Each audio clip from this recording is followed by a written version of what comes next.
l'aimerai encore, jamais son amour ne s'endort. Ce qu'il nous promet reste vrai pour jamais. Je vais lire Proverbe chapitre 7. Mon fils, retiens mes paroles et garde avec toi mes préceptes. Observe mes préceptes et tu vivras. Garde mes enseignements comme la prunelle de tes yeux. Lis-les sur tes doigts, écris-les sur la table de ton cœur. Dis à la sagesse, tu es ma sœur, et appelle l'intelligence ton amie, pour qu'elle te préserve de la femme étrangère, de l'étrangère qui emploie des paroles doucereuses. J'étais à la fenêtre de ma maison, et je regardais à travers mon treillis. J'aperçus parmi les stupides, je remarquai parmi les jeunes gens un garçon dépourvu de sens. Il passait dans la rue, près de l'angle où se tenait une de ces étrangères, et il se dirigeait lentement du côté de sa demeure. C'était au crépuscule, pendant la soirée, au milieu de la nuit et de l'obscurité. Et voici, il fut abordé par une femme, ayant la mise d'une prostituée et la ruse dans le cœur. Elle était bouillante et rétive. Ses pieds ne restaient point dans sa maison, tantôt dans la rue, tantôt sur les places. Et près de tous les angles, elle était aux aguets. Elle le saisit et l'embrassa, et d'un air effronté lui dit, je devais un sacrifice d'action de grâce. Aujourd'hui, j'ai accompli mes vœux. C'est pourquoi je suis sorti au-devant de moi, pour te chercher, et je t'ai trouvé. J'ai orné mon lit de couvertures, de tapis, de fil d'Égypte.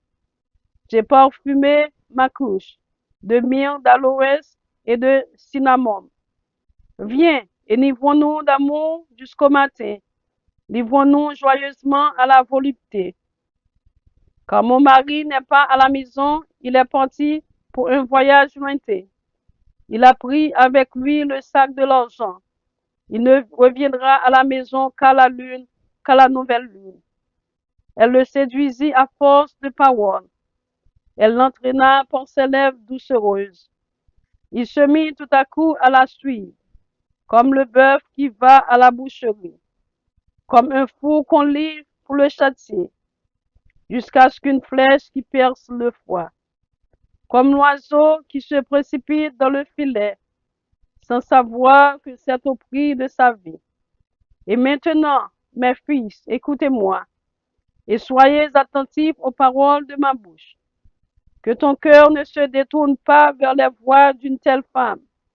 Ne t'égare pas dans ses sentiers, car elle a fait tomber beaucoup de victimes, et ils sont nombreux tous ceux qu'elle a tués.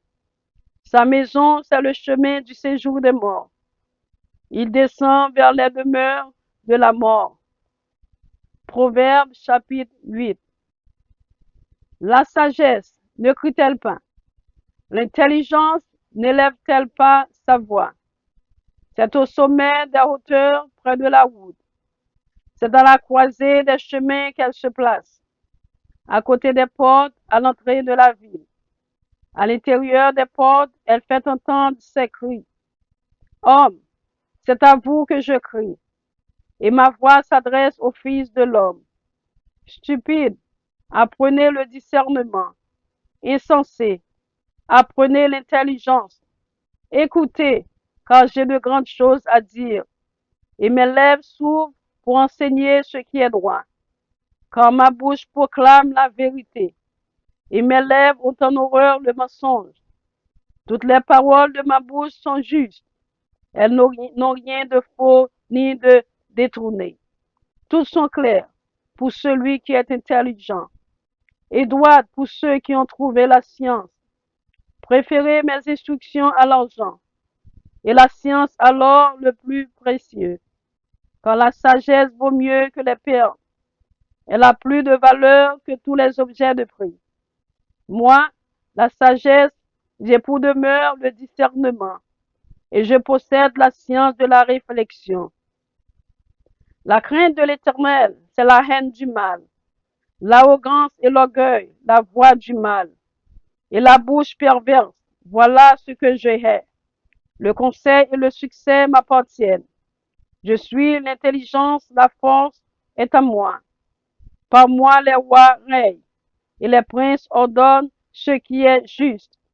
Par moi gouvernent les chefs, les grands, tous les juges de la terre. J'aime ceux qui m'aiment et ceux qui me cherchent me trouvent.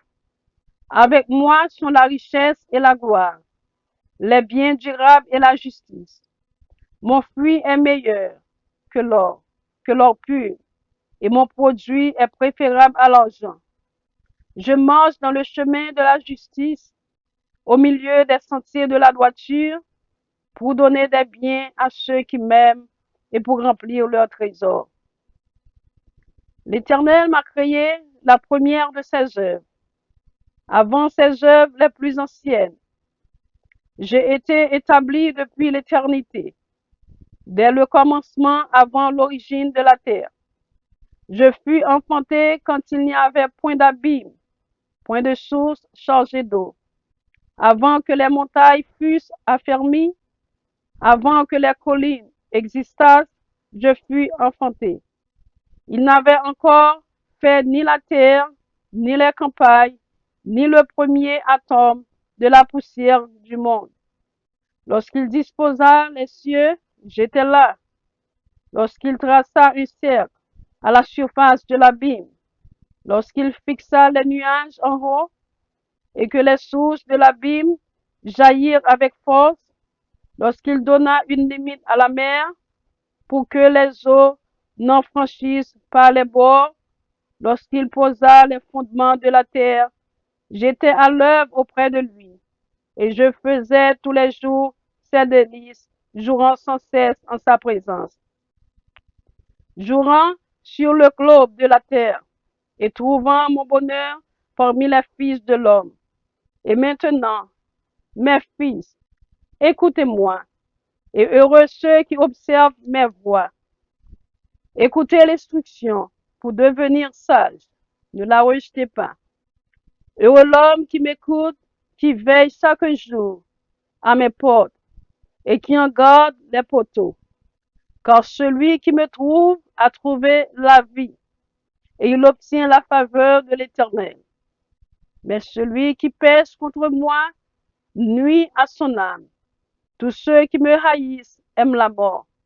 Amen. Que le Seigneur vous bénisse, que le Seigneur vous garde, que le Seigneur vous protège.